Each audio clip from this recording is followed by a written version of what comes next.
Aujourd'hui, on va parler de pognon. C'est Infoscopie et Parousie qui nous dit on sait où va notre argent. Après les 2 fauteuils à 34 000 € de Gérard Larcher à l'Assemblée nationale, les fauteuils à 6 000 € de marque italienne Cassina au Parlement européen. Et quand ces fauteuils sont abîmés, qui les récupère?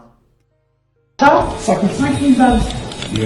C'est des fauteuils Le Corbusier en différents endroits du Parlement. T'as plein de trucs comme ça. C'est des fauteuils de designers, ça. Mais c'est vrai, en fait. Ce fauteuil, Corbusier Cassina, le prix neuf Cassina pour un fauteuil, 6 667. Cassina. Hein. Sophie qui disait genre c'est un faux. C'est pas un faux du tout.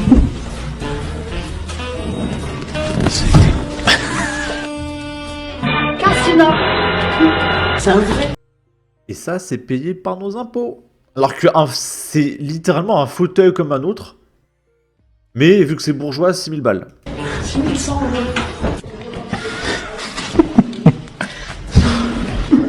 Il y en a partout des trucs comme ça. Regarde, encore 6 000 €. 6 000 €. 12 000. 12 000, la paire. Tout d'un coup, là, je me trouve plus confortable qu'avant. Est-ce que tu te sens comme dans La Casa de Papel où ils sont allongés sur un tas de billets? En bas, il y a des agents de la sécurité, quoi. Tu peux pas sortir comme ça avec un fauteuil. Déjà en train de réfléchir comment je peux sortir. Après, les gens du Parlement, il y en a, ils vont se dire 6 000 balles le fauteuil, je le prends, je l'embarque. Ce serait du ruissellement. Moi, je fais juste de la transparence. Parce que là, moi, je m'en veux pas de ce fauteuil, là. Je préfère celui-là, là. 50 fois plus cher. Et en plus de ces fauteuils, on a cette séquence magnifique, tout cet argent public détourné sous nos yeux. En gros, l'État achète 4 fois plus cher ses fournitures. C'est-à-dire qu'une chaussure à 40 €, ils vont l'acheter 160 €. Et du coup, ça permet quoi? Ça permet de récupérer 120 balles, parce qu'en réalité, ils ont payé 40, et il y a 120 qui va dans la poche d'un politicien véreux. Ces bottes-là, vous pouvez pas les trouver n'importe où parce que c'est des équipements professionnels, quand même.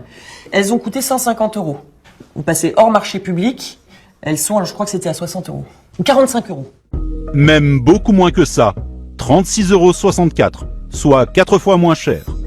Dans le bureau d'à côté, Voilà, ah bah voilà. même motif, même punition. Typiquement, voilà, un fauteuil, comme celui-ci, basique. 262,14 €. D'accord? Prix grand public, hein, le même. Vous êtes à 90,63 €. Qu'est-ce qui justifie cette différence de prix? C'est du détournement de pognon. Le mec déclare qu'il a payé 200, alors en réalité il a payé 40. Et il se met 150 dans sa poche. Bon, j'ai pas fait les bons calculs là, j'ai fait à la va-vite, mais vous avez compris. Rien, hormis le fait que vous êtes un acheteur public. Stéphanie Von E n'avait jamais vraiment comparé les prix.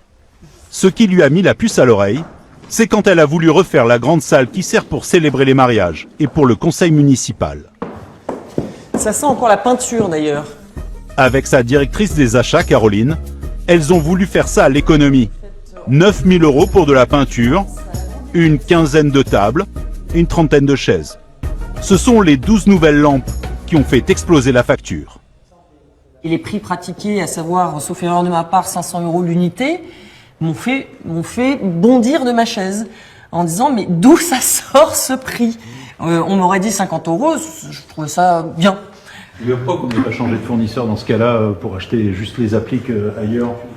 Parce qu'on a le principe, non, on a le principe d'exclusivité, tout à fait, donc on peut pas. Ok.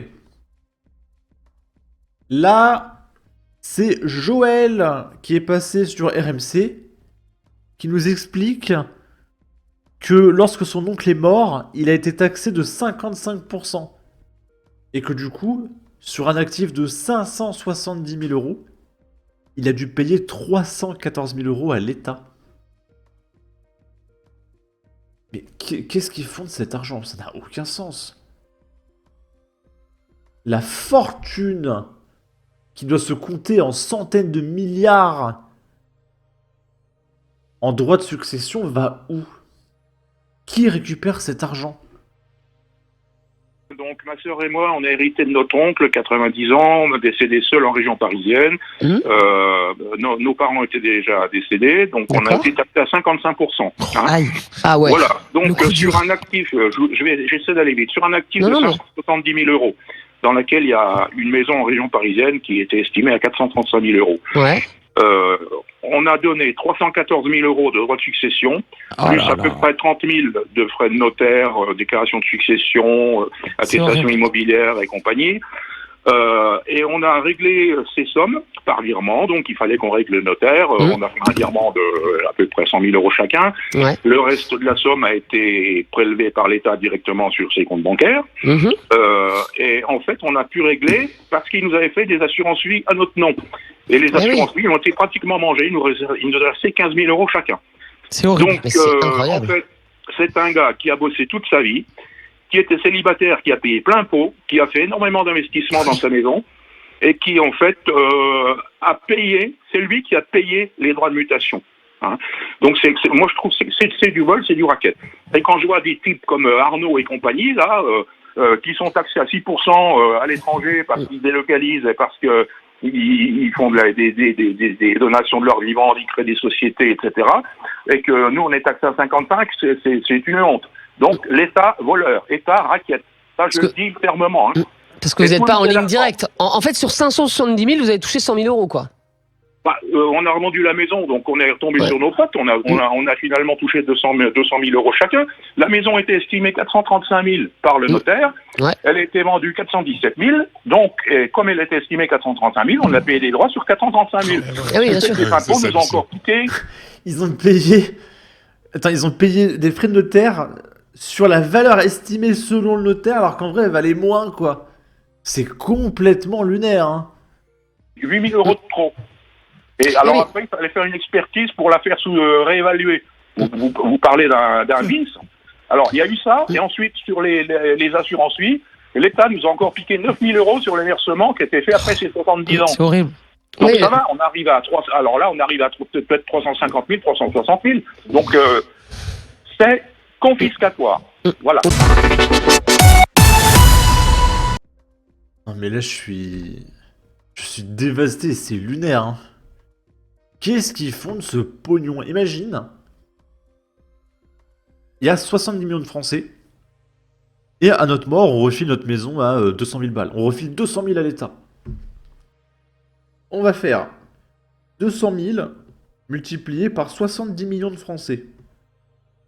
Ça fait 14 000 milliards d'euros.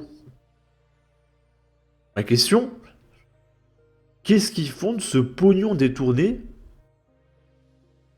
via les droits de succession? Je comprends pas. Sur ce, n'hésitez pas à donner votre avis, votre opinion, à partager, liker, commenter, ça aidera au référencement de la vidéo sur YouTube. Abonnez-vous, suivez-moi sur Twitter. Prenez soin de vous, salut!